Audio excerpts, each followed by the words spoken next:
College London, which is celebrating the life and work of Maureen Duffy to celebrate her 80th birthday.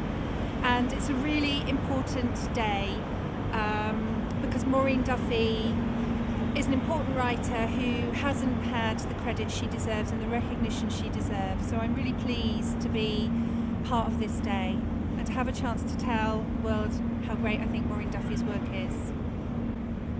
I think that Maureen Duffy's work is important because it's part of a genealogy of lesbian writing, and it fills the gap between the well of loneliness, which is unremittingly miserable, and the work of Jeanette Winterson and Sarah Waters more recently, which is more affirmative and celebratory.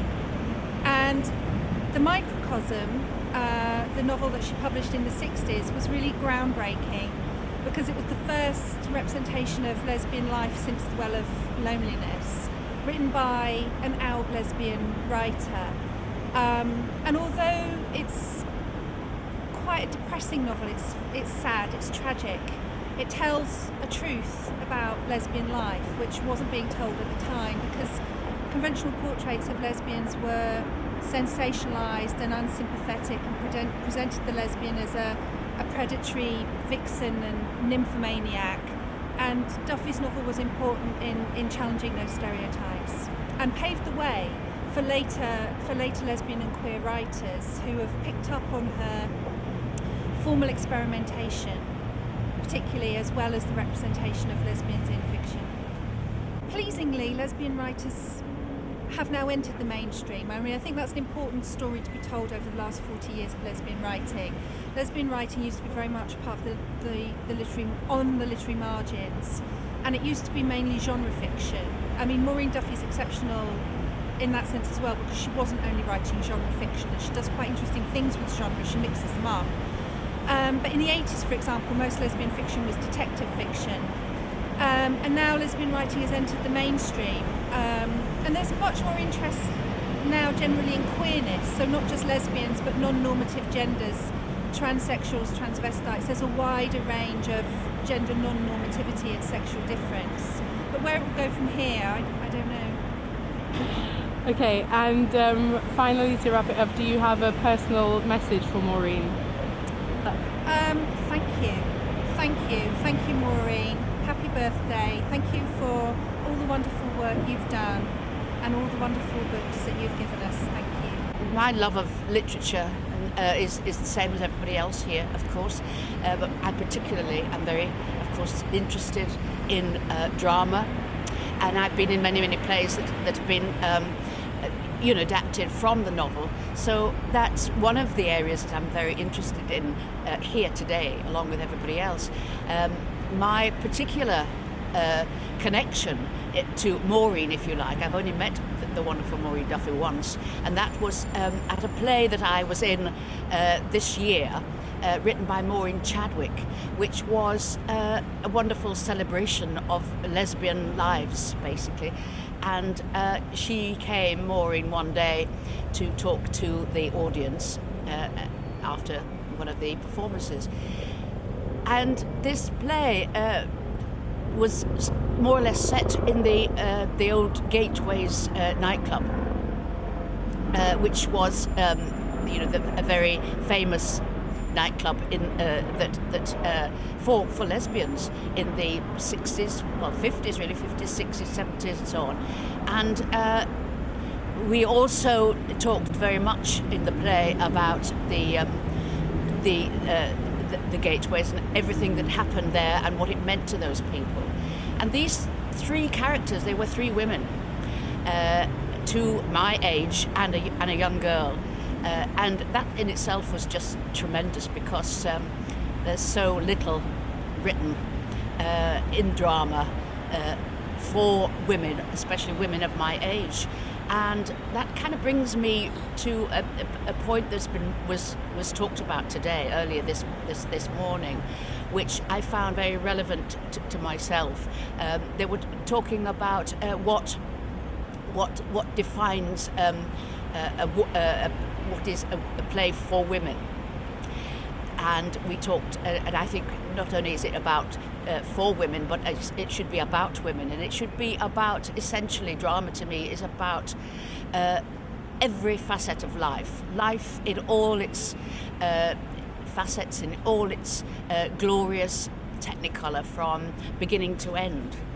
And the end is very often not portrayed nearly as much and as brilliantly as it should be. That I'm talking about my generation, and women of my generation in my game are very often sidetracked, because, as we know, it's a young people's world, and but women and men, but men have an easier time when they're older, staying in front of the camera or on the stage.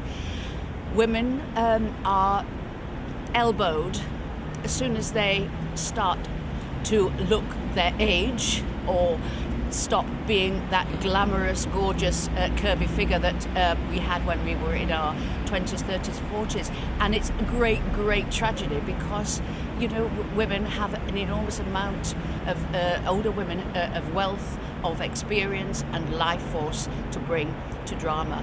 And that's, I think, something that we're talking about and we should be looking at, and we are today here. So it's brilliant, and I'm very much enjoying learning an enormous amount. I've been following Maureen Duffy for about 15 years, and I'm always struck by the originality of her work. I'm mainly interested in the way her work relates to London, and the way she breathes life into London and its characters. Today I gave a paper that looked more at memory. I think that Maureen Duffy is, I guess, one of the finest artists of memory that work in the post-war period.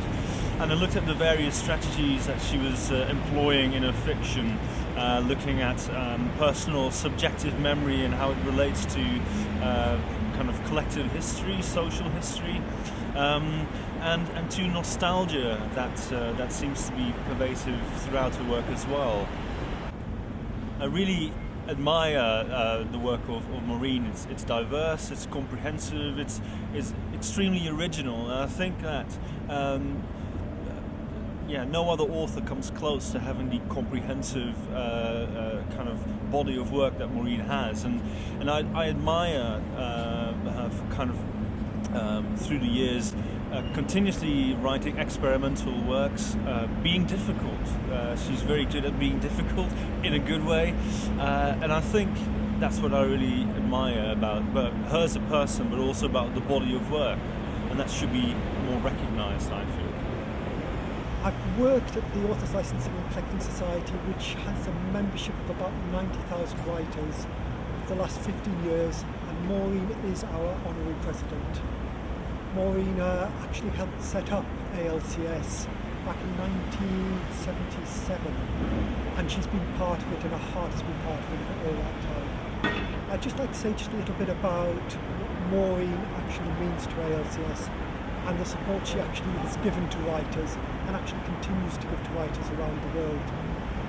I first met Maureen, I think, at a conference in Geneva, when she was speaking the World Intellectual Property Officers, and she was there to speak on behalf of writers on exceptions to copyright and the need for writers to actually earn a fair and decent living. And I guess what struck me about Maureen when I first met her was actually humility. She was this grand figure in the world of copyright, someone who had done so much for writers over the years. And she came across just as a very humble human being who cared for writers, I think almost in a sort of unique way, not just for writers in Britain, for ALCS, but for writers all around the world. And she speaks so well on behalf of writers. She's balanced, she listens to the other side, and yet she gets that message across. Without creators, without writers, we wouldn't actually have content, we wouldn't have books, we wouldn't have plays, we wouldn't have films. And she won me over. It's been a fantastic 15 years, Maureen. I have to say I will continue to work and support writers as long as you're around.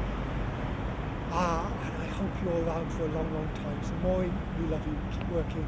Keep up the good work. I've said that before. But anyway, we love you. Thanks. I met Maureen Duffy in the late 80s, I believe, at a conference in Spain. And I was immediately struck by her personality, and we've been in constant touch ever since. I've taught Maureen both in lecture courses and seminar classes, and found that my German students of English have invariably been very, very responsive to her work.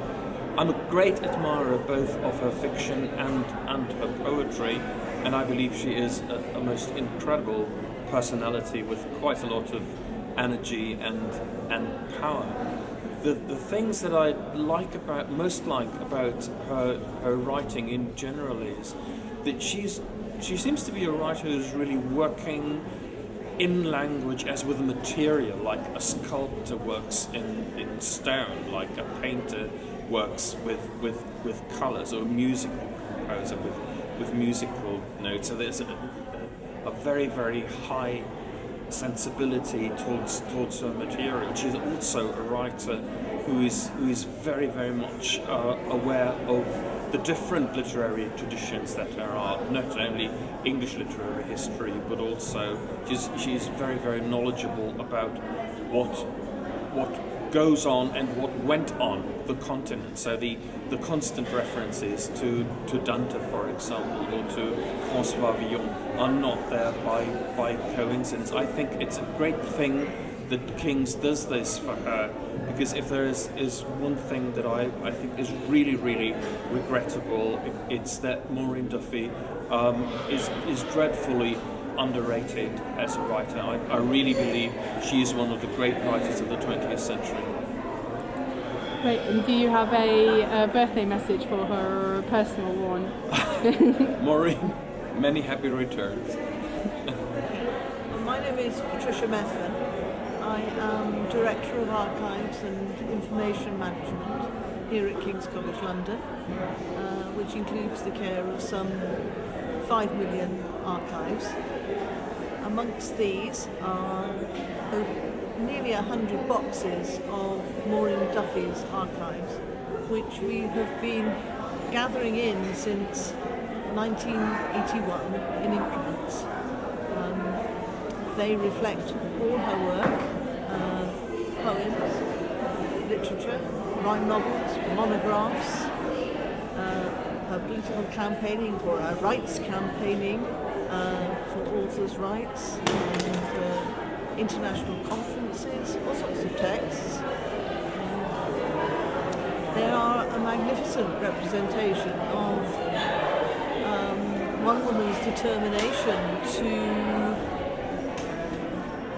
make a difference, I think, to challenge accepted norms, be it on how we live, to use language in exciting and challenging ways, to experiment with the form of the novel, to create narratives that challenge. It's always been a pleasure for me to meet with Maureen, either at home collecting the archives, or often we run into each other at things like fellows' dinners, or just walking into the street in the Strand. And I always know it's going to be an interesting conversation. A belated happy birthday, Maureen. It's been a pleasure knowing you.